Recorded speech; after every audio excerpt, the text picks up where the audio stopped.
Something I notice with people who are leaders is kind of universally is they have problems at first, and often it's an internal problem. They're doubting themselves in some way. Even if they've led in many different roles in their life and their career, they're in a new situation. They have to face new challenges, and it's normal to be apprehensive. One unique thing in challenge is when somebody feels like they're younger than the people they lead, when they are younger than the people they lead, and they step into a new role, and all of a sudden there's been a change in dynamics. That can be a challenge. And I want to address that insecurity, if you want to call it that, but apprehension that people can face by having a guest who is a younger leader. And by younger, I mean in age, not attitude. As you know, I think of old and young versus, I think it's an attitude. It's actually not your age, your actual biological age. So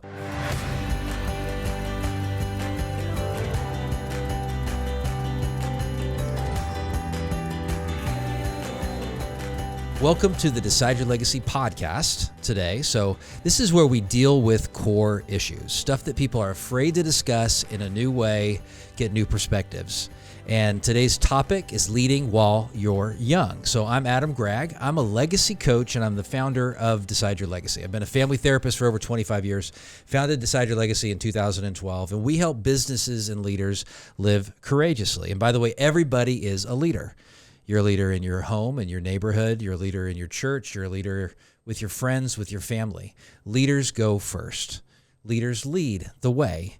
So I struggle with leadership. It's something that you want to remember.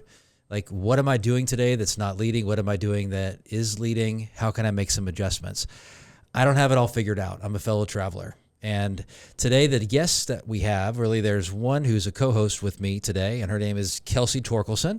So she's the brand relationships director.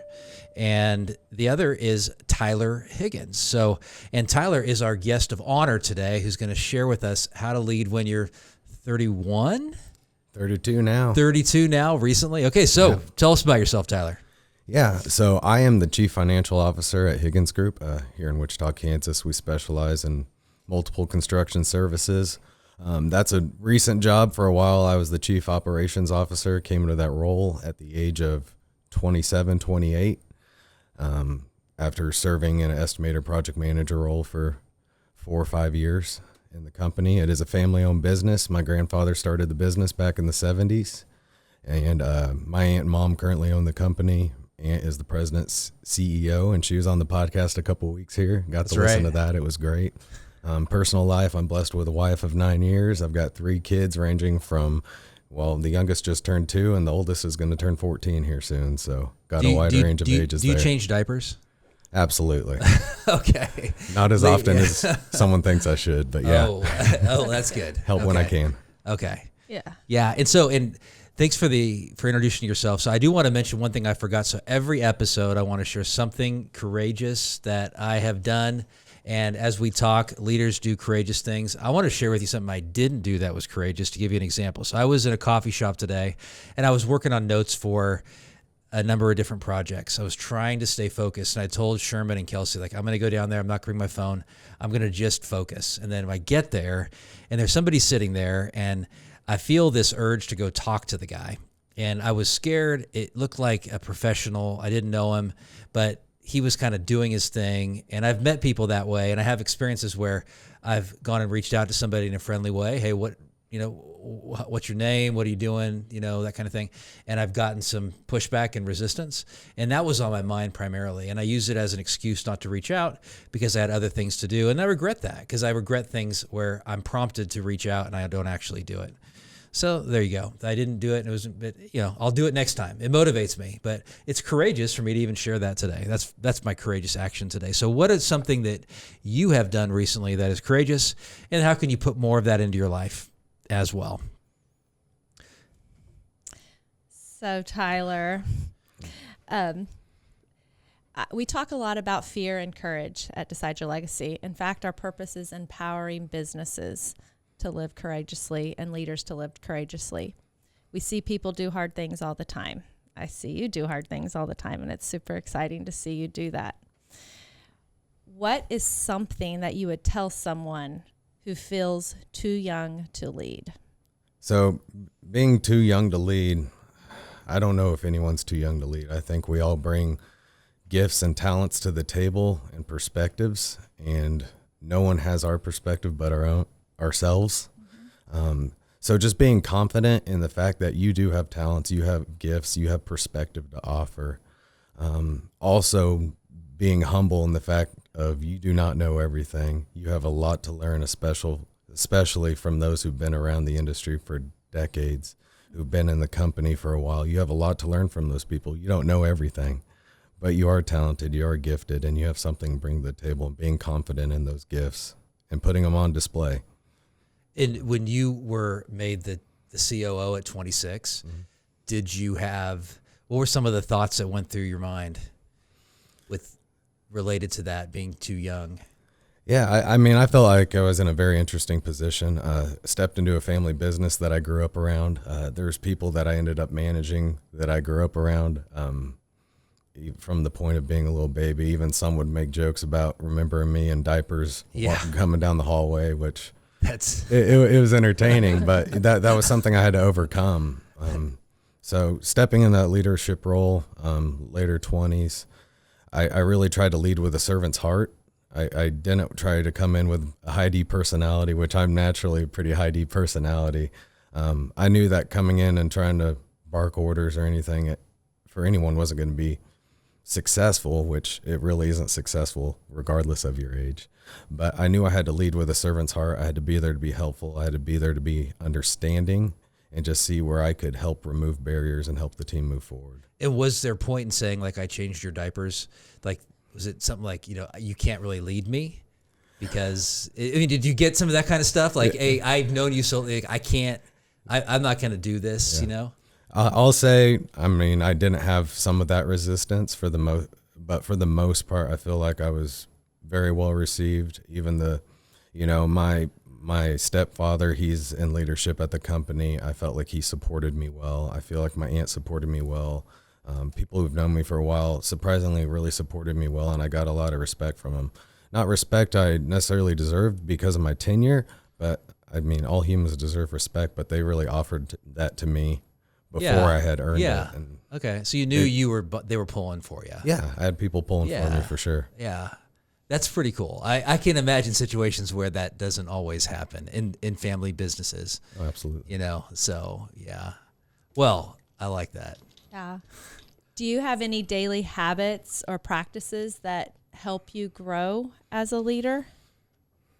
Yeah, I mean, I'm a big guy for routines and lists. I mean, yes, you are. So I'm a big box checker. When I'm at my best, I'm following routine. I'm waking up at the same time every day.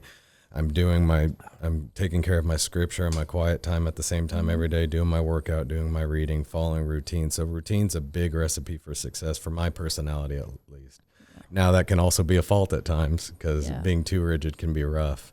The other thing I'd say as far as helping me become more successful as I move forward is just always being aware of yourself and always constantly self-auditing, looking at yourself, being humble in the way that I have so far. I may have come a long ways, but I have so far to go. I'm 32 years old. I don't know everything. I have so much to learn from each and every one around me, and constantly self-auditing and seeing ways I can improve on myself. Can you think of something that you've recently noticed when you've self-audited? Yeah. I think when you go a long time without self-auditing, you don't realize the gap that is there. I think you can become a little overconfident, false confident. Pride's something I suffer with. And, if I'm not self-auditing, that pride can override a little bit. But when I'm self-auditing, I get to notice the gap. But the gap is exciting to me. So when I get to see the gap and I get to see the potential, that actually excites me. I feel like my mood's better. I feel like my attitude's better.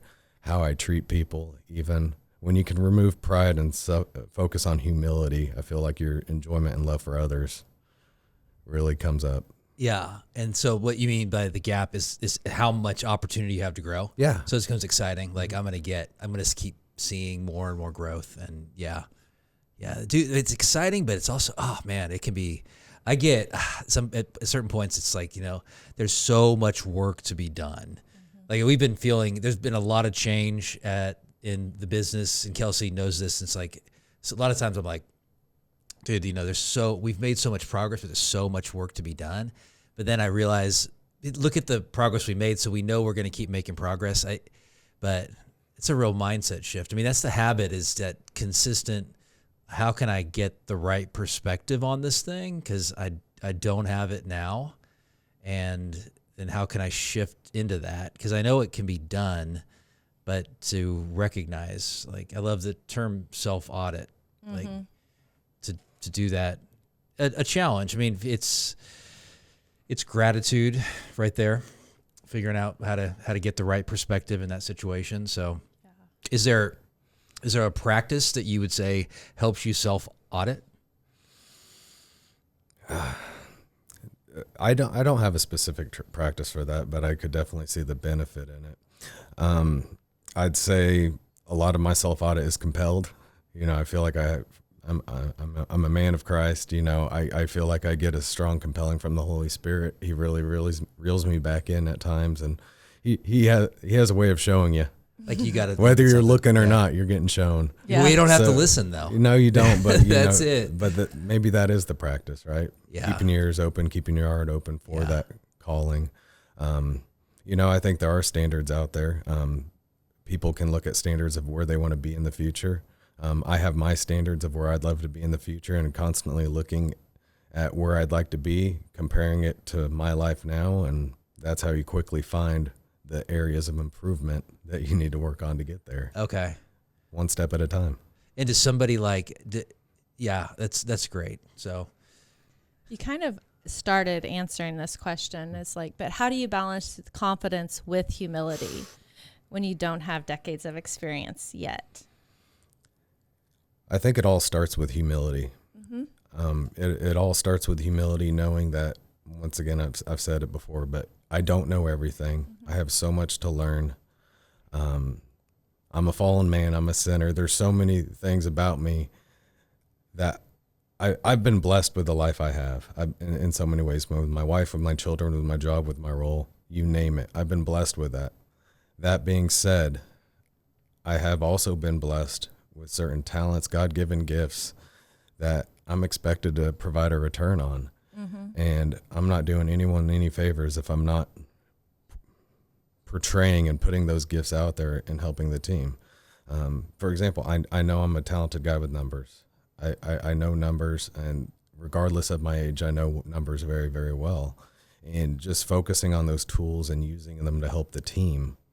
Just because I'm young doesn't mean I don't have talents and gifts. But lead with humility, and then focus on what are your talents, what are your gifts, what are the things that you have to offer, and offering those to the team. But always accepting that you're not always 100% right, or you're not always right. So what's the difference between humility and how do you define confidence, and is there a difference between confidence and humility in your opinion? Yeah, I believe humility can go to a point where you're overly self-deprecating, to where you quit thinking highly of yourself. I see people do it all the time. They say they're humble people, but they're humble to a fault. Humble to the fault where they don't have confidence. They really let their shortcomings overpower them and what they think of themselves. I think confidence comes from, well, one, the Creator, who He created us to be, and two, just being objective of what you have to offer. I mean, you've got to know where you're at. You have good and bad, but know what's good about you, know what's bad about you. And objective, like just realistic about what you have to offer. Yes, be realistic. And be grateful for it. Yeah, absolutely. Yeah, you might need to speak in a little more to the mic. Oh, there you thank go. you. There you go. Appreciate it. We got it.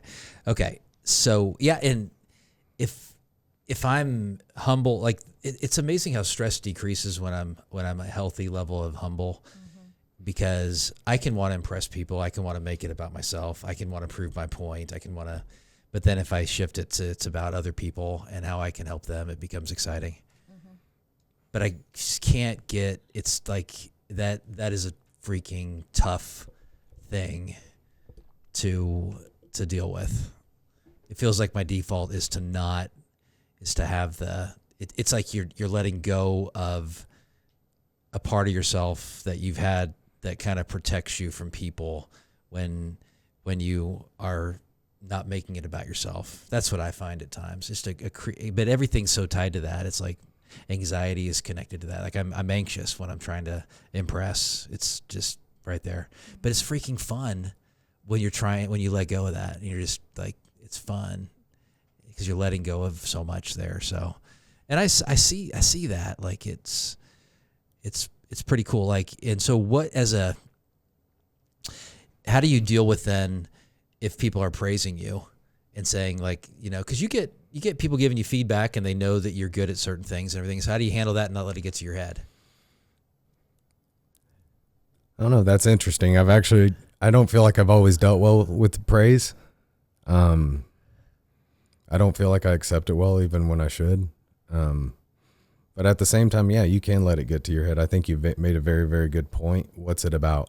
Are you trying to serve yourself or are you trying to serve others? The praise? Yeah. They're absolutely. giving you. Yeah, it's genuine. So, yeah, I mean, there's genuine praise out there and you need to accept it and be grateful that people are recognizing your talents, but continue to focus forward on kind of what you said, having confidence and humility. Where's your mind at? What are you doing it for? Are you doing it for yourself? Or are you doing it for others? Yeah. Does that energize you when you get praise from people? Yeah, it does. I actually think I enjoy it more than I realize. I don't feel like I accept it well in the moment, but I do feel like I enjoy it more than I realize. Yeah. Yeah. I think it's good to be recognized. It's good to be recognized for your efforts, the hard work you put into things. Because, a lot of times you get to hear the bad, right? You get to hear where you messed up or what you still have to do, but it's always great to hear about what you did well and what you accomplished. Mm-hmm. Yeah. What role do mentors play in your leadership journey? Yeah, so I can't say in my life I have one specific mentor. Mm-hmm. I've had several great supervisors over my time. I have great family around me that have really, I'd say out of all people, my family have helped me become who I am today. They've given me the foundation of faith. They've given me the foundation of hard work, great work ethic. As far as mentors go, I feel like my focus has always been about, one, hanging around good people I enjoy, people I want to be like, but obviously realizing there's no one person that I want to be a copy of. That's good. So I think just finding people with qualities you might see in yourself that need work, spending time around those people, trying to absorb those qualities, trying to take note of what do they do that makes them so good at this. So I try to shop it, right? I try to find different people with different qualities that I appreciate, I enjoy, and I'd like to see in myself, and I try to figure out what it takes to get there. Just curious, is there anything on the top of your head that you're trying to improve on right now that you're looking for? Yeah, I got a long list. I wish I had it here. I don't know if we had time for all that. I'd say, honestly, for me, I'm naturally introverted, I'd say. Sometimes I have a hard time displaying or outwardly communicating my thoughts in a way that's effective. And I work with an individual who's fantastic at this, and I don't know what he does, but he's a wordsmith. And he and I could say the same thing, but for some reason, the way he says it and the way he delivers the message is just so much better received. And I really appreciate that about him. And I would love to better myself in that way, because sometimes I can overtalk or undertalk. It's never the right amount of words in the right way. Yeah. And I feel like this individual is able to do that. And that's something I have been focusing on lately and trying to absorb. That's super cool. Yeah. To grow. Yeah. And as the first point I want to make about just general leading while you're young, if I was going to give advice to somebody, I would say, hey, show up and give 100%. Show up and give 100%. Pay attention to people. Really give somebody your attention in such a way that they're going to remember the interaction, because you're showing them how valuable they are. And I can remember people who have paid attention to me in my life from 20 years ago, 30 years ago. Those moments stick with you. And just do it. And that means it's an intentionality. And, I know you were 26 when you were put in an executive role in a company, a bigger size company, 200 plus employee company. And I think I've told you this before, like people see qualities in us that we don't always recognize in ourselves, and they want that to grow, and they want that to grow more. And so they're trusting you because they see that potential in you. And I know, like with Tyler, people can see, and I think everybody that knows Tyler, they see like intentionality.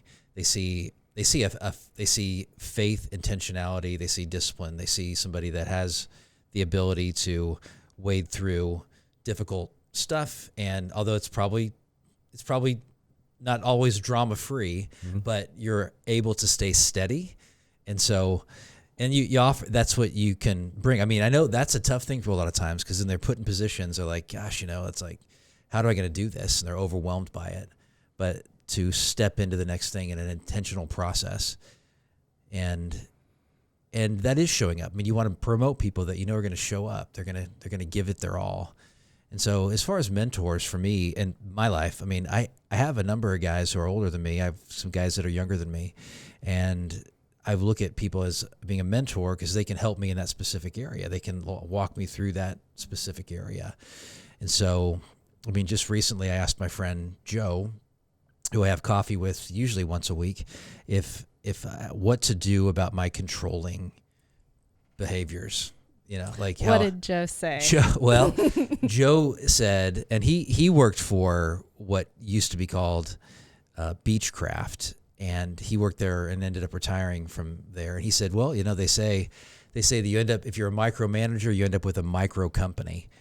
And I said, I never heard that before. Yeah, he always have that. And so, I mean, it was more like what's involved by not letting go. But I think by not letting go and trusting people, I mean, it impacts me in so many different ways. But that doesn't mean I don't show up. It doesn't mean I don't engage. It means I trust and I have faith and I let the process take care of itself. And it's such a long freaking process, though, to grow and to have projects work out and to make deals. It's just I don't have the patience a lot of times.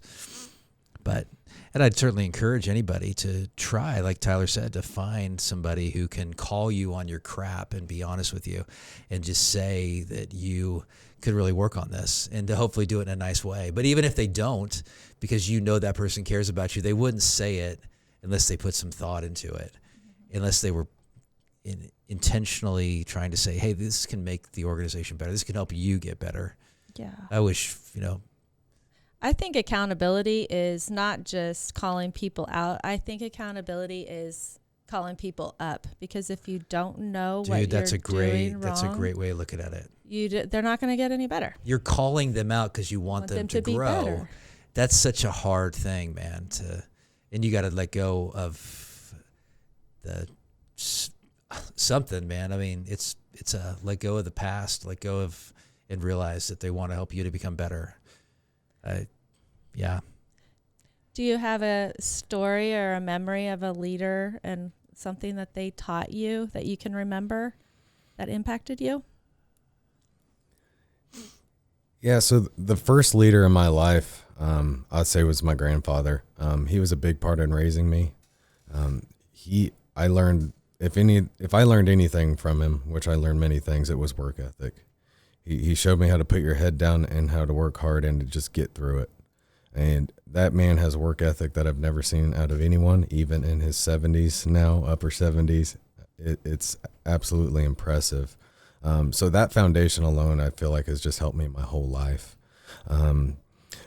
During college, I got hired as an intern at a local utility company.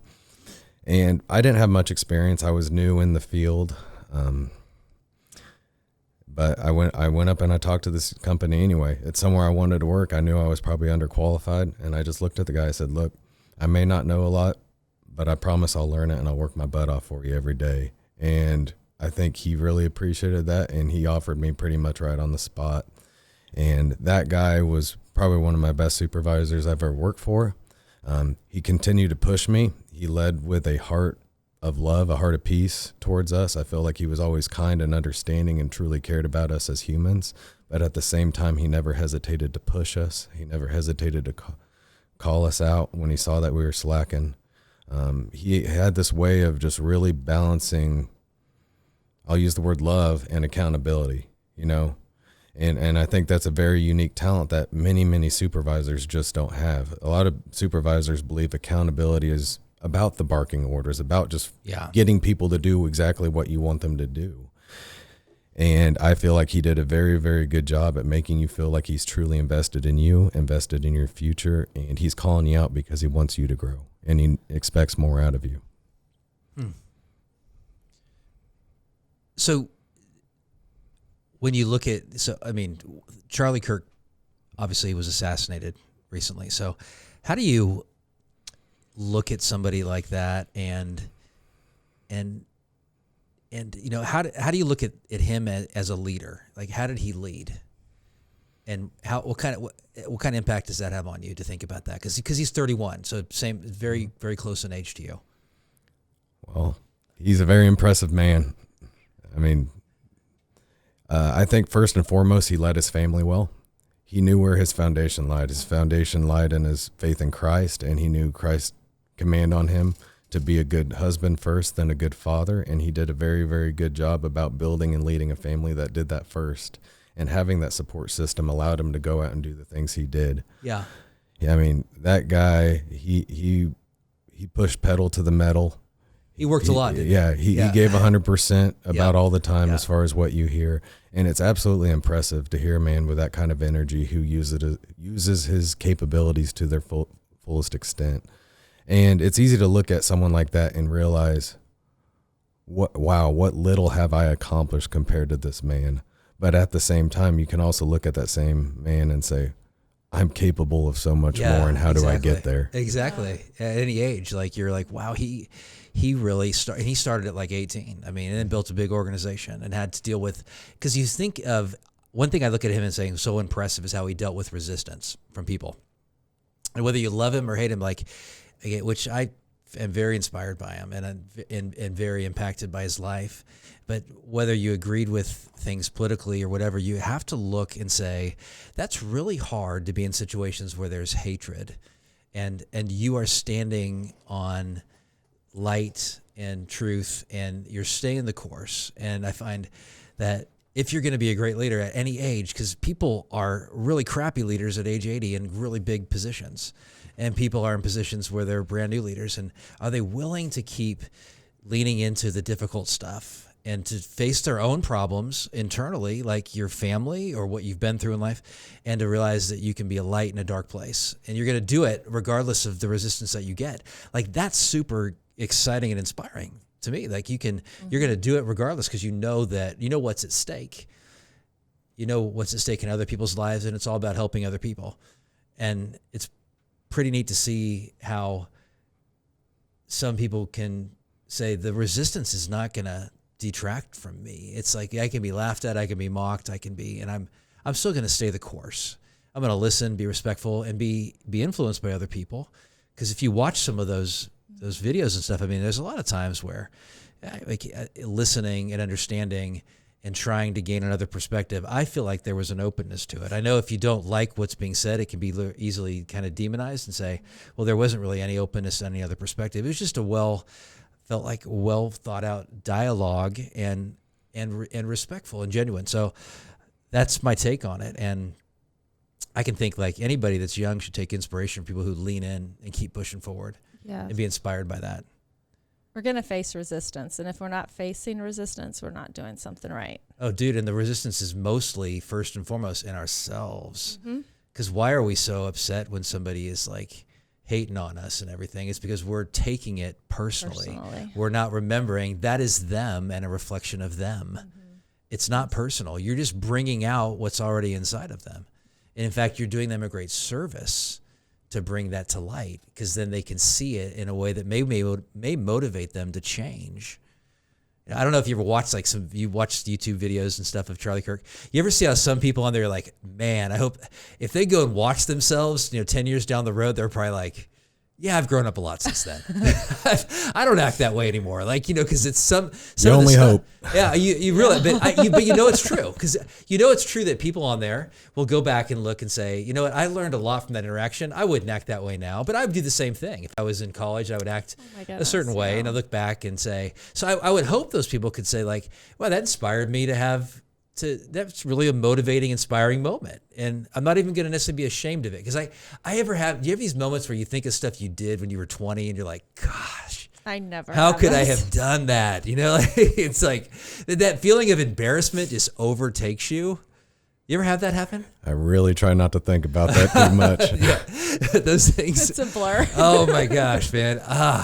Dude. And it's like, but how does that happen? But we talked about that not long ago. I can't believe I did that. Some things I have done. Okay, all right, let's not talk about that. Not going to talk about that today. Yes, we're going to talk about what unique strengths do young leaders bring that older leaders often miss. Oh, man. I do believe that there is a lot of value in fresh perspective. I know I've came into a role a couple of times where, you talk to people who've been there for a while, people who are a little tenured, people who've, been in the industry or the company for decades, and you start to challenge things, you start to ask questions, and you always hear we've always done it this way. This has worked. Why would we change it? But I believe that fresh perspective, whether you're young or not, coming into any kind of new situation, I think there's so much benefit to get a fresh set of eyes on something. That's good. Mm-hmm.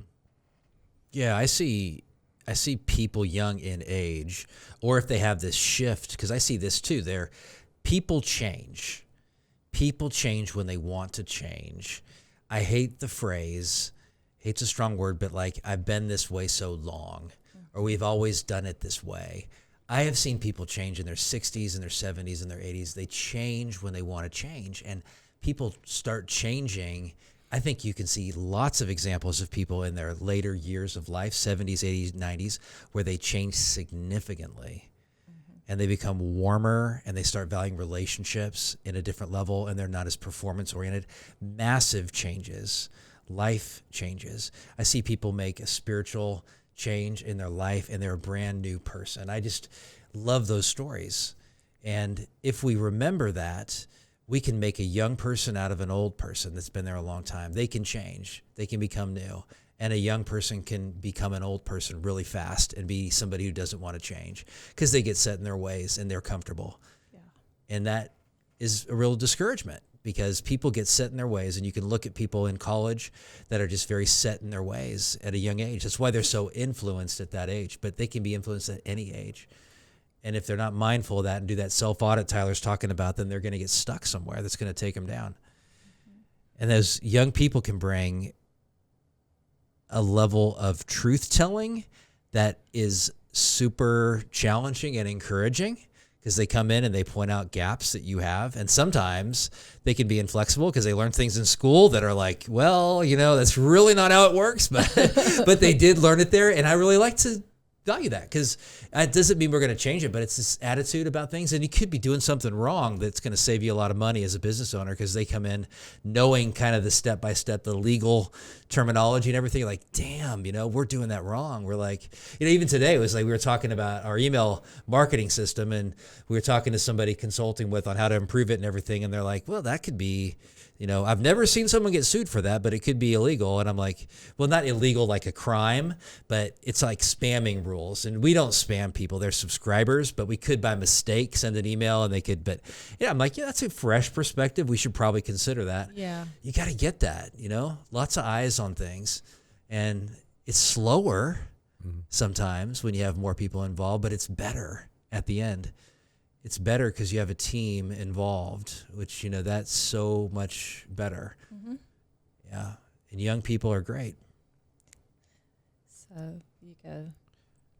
You know what? And here's the deal. So the second big point I want to make here is that if you're young and you're coming into something new and you want to lead, and I hope you do because we need leaders. This world needs leaders. I mean, there's people, everybody is crying out to be influenced in a positive way, and they're getting misled in many circumstances, and I can be misled and I can be in a bad spot. I mean, I'm two different people every day, it kind of depends on which voice I'm listening to. I can listen to fear, I can go down the wrong path, and then I get my running shoes on, or I have a time to do an audit in my life and I can get my perspective back. But if you want to really lead, you got to be somebody who kind of is willing to say, I have an issue there and I'm going to face it. I have an issue there and I'm going to face it. I have an issue there and I'm going to face it. I'm not going to go to that defensive, how they're going to be wrong, even if they present it in the wrong way, to be able to say, I can learn from people who are buttholes because they're still trying to say something in this situation when they're communicating. And it's just not the right way, but I can still learn from this and try to glean from that and face the stuff, man. It's so much courage in our life when we look at ourselves and we say, I got to face that and I can do it. I mean, even today, I was thinking about a leader that we work with who's made a massive change. And we did some things. We have a meeting on Tuesdays where we go over the successes of the week that we have seen and we highlight client breakthroughs. And we were talking about things that we saw in people, and we talked about 2 specific clients, and it was wow, it was something where they were facing something for the first time and people around them were seeing a big change. And it was like, I wonder if they see that as much as other people. This is the problem I find. Other leaders will not share the progress that they see in other people.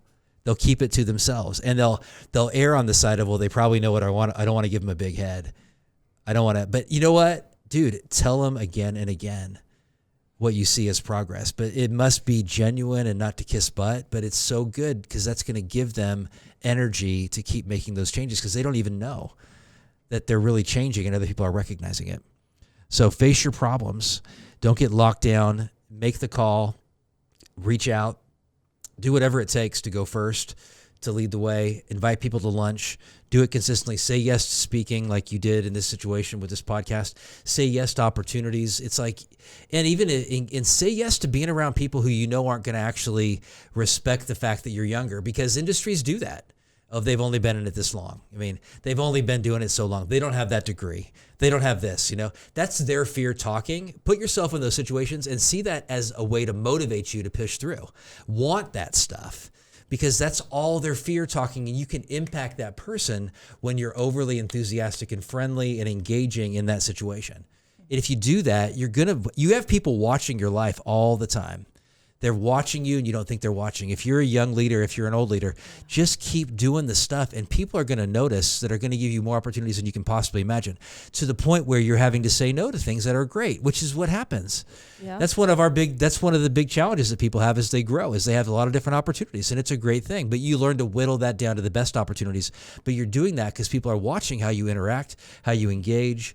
And I think, if you said that I want to ask a question about your grandfather. So, and something back from the last section is, what did you see in his communication style that inspired you with people as a leader?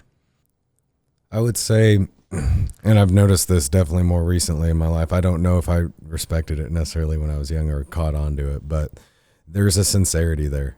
There's a sincerity for a heart for people, for a heart for good in the world. Yeah. And it's nothing specific that he says, but it's all about the delivery, right? Yeah. And you can't fake that. Yeah. You can't fake it. You can't train it. It's about authenticity. It's about having a good heart and wanting to see good in the world and wanting to see good for others. And you have to want that for it to come out. What's the new understanding that you have now that you didn't have when you were younger? I think I know what it is, but I'm curious because I feel like that's something people struggle with. Well, when I was younger, I was just more naive. When you're younger, you're selfish. You don't pay attention to certain behaviors. You don't catch on to certain things because you're very focused on yourself. And I obviously, as I'm older, I've gotten to see him more in a work setting. Previous owner of the company, getting to see him at Christmas dinners, fall picnics, you name it. I've gotten to see him more and more in those settings. So it's about exposure too. Okay. And how is he in those settings? That is a role model for you. Yeah, it's like I said, it's the authenticity. It's the genuine curiosity, the genuine desire to see other people do well and succeed, and to see good happen in the world. Yeah, I've seen that in you too as you interact with people. to want to connect and to make the most of those opportunities. So that's a really big deal. So I wouldn't be surprised if maybe the next answer to this question might be, who encouraged or discouraged you along the way, and how did that shape you as a leader? I bet your grandpa's one of them. Yeah, absolutely. And my grandfather's great, but it is my family, and it's not just him, although he was a big part of my upbringing. I mean, the other two I think about are my mom and my aunt. My aunt, who is president of the company, I've watched them display the same behaviors in different ways. I've watched them carry on the work ethic. I've watched them carry on the heart and the passion. I've watched them carry on this genuine love for others in different ways than my grandfather did. Not right or wrong ways, but in different ways. So I've really gotten to see them grow up, do that. I've gotten to see my mom do it in her career, which is a completely different field. So I've gotten to see the same attributes that I enjoy in different ways. And so I'd say my mom and my aunt are actually a huge part of that as well. I also have a lot of coaches to thank. I mean, sports were a big part of my life growing up. Wrestling, I mean, God is who made me, but he did it through wrestling. Mm-hmm. And, you know, I had some coaches that were very, very hard on me, who they knew what they could get out of me even when I didn't see the potential, and they pushed me to get there. They did it because they cared about me, and they got a lot out of me. And I feel like my foundation in seeing the work ethic, but they were the implementers in forcing that work ethic through me and helping me reach my potential. So what would you say to somebody who doesn't feel like they had the family influence, so they don't have people around them that they're getting to interact with a whole lot now to encourage and support them as a leader, and they're young? How would they get that support? That's a good question. My first response to that would be is to find a group of people that you do enjoy, and I would point them to finding a church. I would point them to finding a church with a community of people who want to help each other, not just succeed, but sometimes to survive. But when you find a church, you find a foundation that you're just not going to get anywhere else. You're not going to get it anywhere else, and you find yourself a community. And not every church is the right church, but I would say start there. If you don't have that at home, if you don't have that in your current friend group, there's a high likelihood you're going to find that at church. So be around people. And would you suggest they actually directly reach out, or they just kind of rub shoulders, or how would they get to the point where that's somebody? Because it feels like a big gap for some people that I hear, like, how do I find this person that really helped me out? Well, so they go to a church and they see somebody that, like, that person, but maybe that person is like a big time executive somewhere, and they think, gosh, I don't know how much time they're going to make for me, or they start getting anxious about it. What do they do? Yeah. It all depends on your personality type, right? If you're a more extroverted individual, going up to that person, tapping them on the shoulder, that's going to be a lot easier. That's not me. Yeah. I'm not going to be the one who's going to walk up to someone I don't know and say, hey man, I really like this about you. Can I spend some time with you to learn it? Yeah. That ain't going to happen. No. All right. Maybe. Yeah. That's a courage decision, right? Yeah, it is. That's not my natural style, I should say. Yeah. But I do think you can watch that person, not in a creepy way. Don't be creepy. Exactly. But you can watch that person. You can notice behaviors. You can pick up on things. We're intelligent people. You know, you can pick up on qualities and things, and focus on how you can apply that and get to that yourself. And also, if you really see benefits in spending time with that individual, start with a hi and introducing yourself. You never know where that conversation can go. Ask them to go to lunch. I've done that myself, and not necessarily through church, but through my gym. There's been a couple individuals that I really respected. I didn't inspect them. Inspect them. No, I respected them a lot, and that's how a lot of our conversations and me learning from them came. I just asked them to go to lunch sometime, and you get to learn a lot about them. Sometimes things that you weren't expecting to learn, but naturally spending more time around that person, you're going to get to see more of the qualities that you appreciate. Dude, I think there's such an opportunity. And there's a lot of people who just they're going to get energized when they give back to somebody to help them out, personally and professionally. It's going to be such an energizer for them as they get to do it. I've seen you, Kelsey, mentor young women I love that. That's my jam. It does seem like it's your jam, but I don't know if it's always been your jam. You seem energized by it now, but I wouldn't. I just like helping people because I feel that everyone needs somebody, and that I remember who I was and what I was going through when I was that age. And I just like to help those young girls become young women following Jesus. So people listening, if you have an opportunity to give back to somebody in a unique connection you have with your gym or golf or any opportunity, I mean, you're going to have to get through that resistance initially, that awkwardness initially, but all the good stuff is after you push through it. All the good stuff. Yes. All the connection is after you deal with the resistance. There you go. We might have a challenge for you. I might have to challenge you to go up to somebody and say you want to have a mentor relationship. That could be a challenge for him. Could be. But could be a good one. What's the best words of wisdom that you've received on leadership? Oh, man, that's a good question. I've got a note on my desk that I've had since probably my sophomore year of high school. It's on the back of an old Drywall Systems Inc. I mean, it was white once upon a time, but it's brown. It's so old, this card. Old maroon lettering, but on the back of it was something that was written to me by my grandfather, and I know he's come up a lot. It says, you need to look at your goals, you need to look at your behaviors, and that you need to make sure that your performance line up with what your goals are. And it goes back to that self-auditing, just being self-aware, always looking at yourself and measuring what your current progress is, what your current actions are against where you want to be. It's simple, but yeah. Mine would be do the next right thing. Because do the next right thing. That's what because whenever I'm stuck and I can't think of what I'm supposed to do, I just do the next right thing. I love that. There's a lot. I get inspired by the clients that we get to work with, and I hear things that they say to me, and I know that they may not even know that, but there are certain things that I hear come up, and I can think of one client that didn't say this to me directly. Well, actually they did say it to me directly, but it was because we just get to know each other, and it was something about just paying attention to other people's lives is the secret to success. Paying attention to other people's lives is the secret to success. And so I can think of a lot of different ones, but that comes up as and that will keep you going. What impact do you hope to have now and in 10 years in your leadership? I'll kind of answer both of those at the same time, but I think first and foremost, if I were to live my life and feel like I was successful, it's going to be through my family.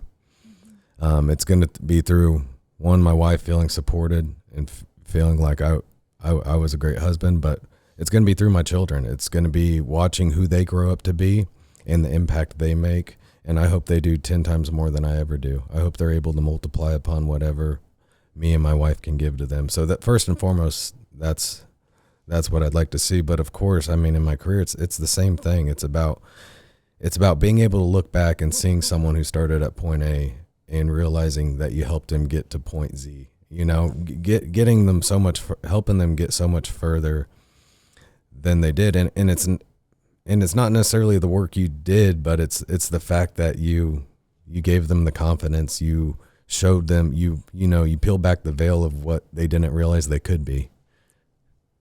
Yeah, that's pretty sweet. Mm-hmm. And you think of an example of somebody that you helped them see their potential? Yeah, when you asked that question, I used to coach and just recently got back into coaching, but coached middle school wrestling for several years. And, there's a few kids that come in 7th grade and they don't know a thing. They're clumsy. They trip over themselves. They get their butt kicked in 0.0 seconds of their first match. And then you watch them sometimes at the end of the 7th grade season, but you know, a lot of times by the end of the 8th grade season, you get to see these guys. I mean, some of them will come back and be undefeated their 8th grade year. They'll win the league championships. And it's just so impressive to see the kind of change that can happen in such a short duration. And I think sometimes we lose sight of what true human potential is. And I mean, change happens in small steps, but also a lot can happen in a short amount of time. Yeah, to see that. And that'd be the same legacy, is that you focus on the gains consistently. And you're going to close the gaps as you go, but keep going back. Like, how much progress have we made? How much progress have they made? How much change have I already seen occur? Because even if we're in a very difficult situation with somebody as a leader that we work with or whatever, you're choosing to not focus on the gains in a lot of cases. I mean, it may be that they're just not the right fit. It may be just that they're not working hard. But if we can go and zero in and see that, like, there's been great progress here and they can keep making progress here. And it's not about me, it's about me helping them. And if I close the back door, like, there's this mentality that people want to escape, and you think of somebody, and I've heard stories of this. I've never actually done this, but like, they cash out all their retirement. They cash out everything that they have financially because they believe in the business so much that they are all in. Like, they have to make it work. I mean, I have a tremendous amount of respect for that. Maybe I will end up doing that. I haven't done that, but I mean, it's really kind of cool. I mean, I feel like I've always closed, in the last few years, I've closed the back door. Like, it's being all in, and it's a very refreshing thing to say, like, you know, somebody's all in. They're all in their progress. They're all in spiritually. Like, they're not going back. They're all in their marriage. They're not even going to feel like it's not an option to like, that's the way I thought. Like, it's not an option to cheat on your spouse. Like, it's not like everybody. I mean, I think of that sometimes. Like, can someone really, like, just, you know, have a bad day and they cheat on their spouse? And they, like, I can't. To me, that's like, okay, well, you weren't all in at some level. There's something that's there, but to be all in on things, like all in with your clients, all in with helping him get somewhere, you know? So we have this coaching saying, it's called chow, and we know what it means. Yes. Right. We know what it means, but we don't actually tell clients what it means, but it's the way we want to approach coaching. And it stands for coaching intention. Ciao means hello or goodbye in Italian. All right. So ciao, you know, you go to Italy, they say ciao, you know, whatever.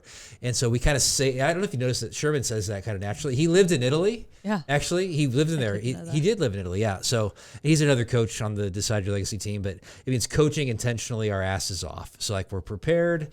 And I look at that and I think, I have freaking dropped the ball at times. Like, I'm making sales calls, I'm leading, I'm doing this, and I'm not.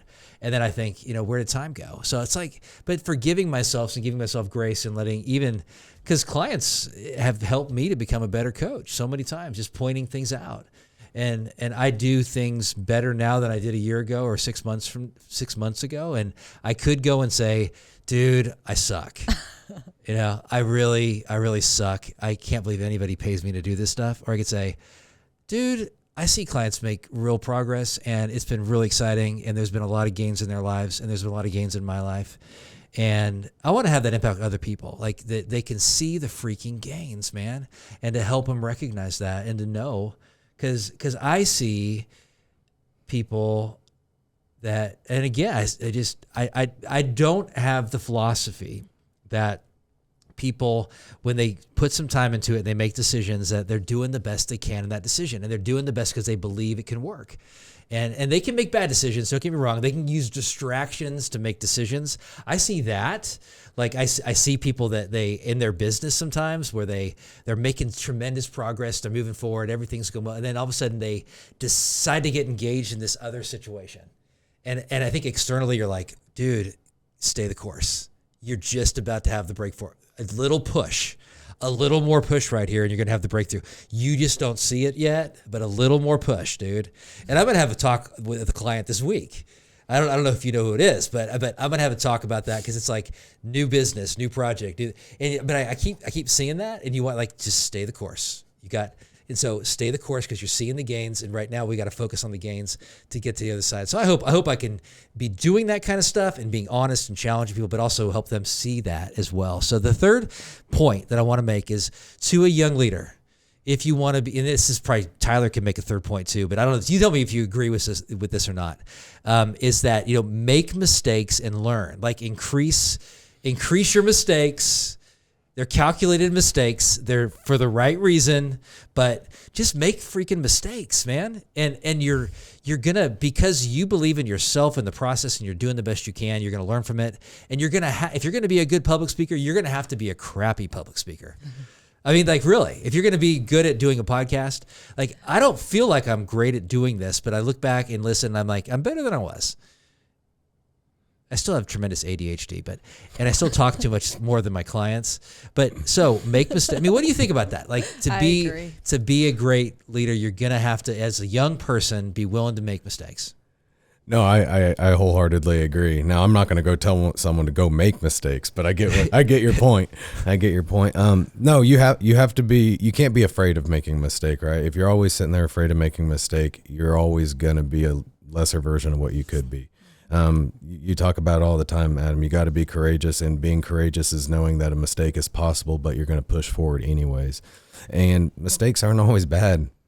So no. They show you blind spots. They show you things that you missed, and they're learning opportunities. That's exactly right. But mistakes, they're still painful. Sorry. They hurt. Mistakes are good. They're like they are what propel us to be the person that we're supposed to be. If we don't have mistakes, we're just going to be I know. the same. And I got a question, like, what's the costliest business mistake that you've ever made? And I guess you can think of your husband's business, maybe. The costliest business mistake, how much did it cost? I have no idea, because a lot. A lot. Yeah. I guess you're not going to have to give a whole lot of details, but can you think of a costly business mistake? I mean, I've made a $10,000 mistake. I think, but I'm a much smaller business than Higgins Group, so. Yeah, I can't recall actual dollar values. I could give you a rough estimate, but when I was in estimating, I mean, first off, I was told when you're in estimating, so you're bidding projects in order to land work.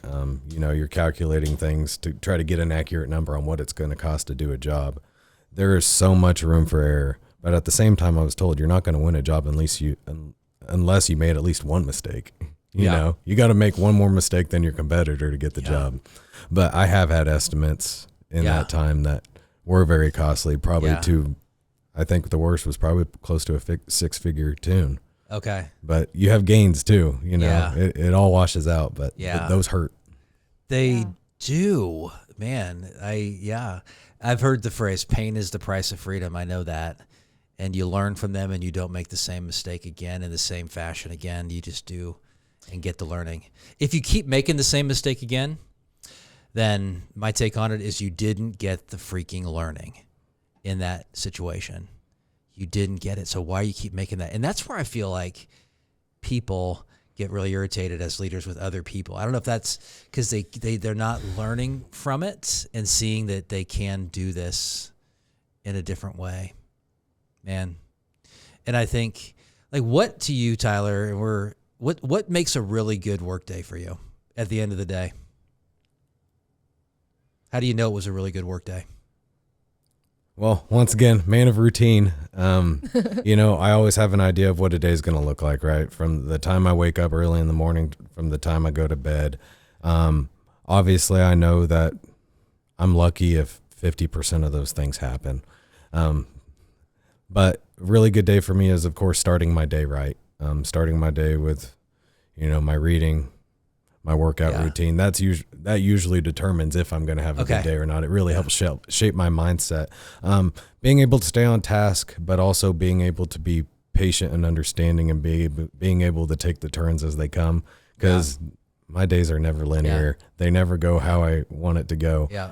And I do get detracted, but I can either take those detractions with grace and help where I'm needed, or I can be frustrated by it and let it really bog me down. So yeah.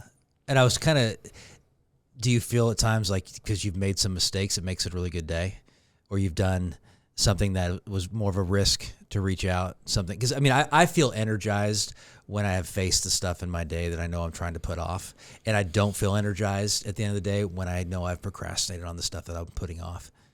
Yeah, no, I absolutely agree with that. I can't sit here and say I've had a great day when I made mistakes. But I get the point. In that context. I do think you get to a mindset. You get to a mindset of considering it joy when you face when you overcome challenges, when you face difficulties, when you really lean into hard times. Absolutely. I think once you kind of get into that rhythm, it's hard to get out. You kind of start doing it.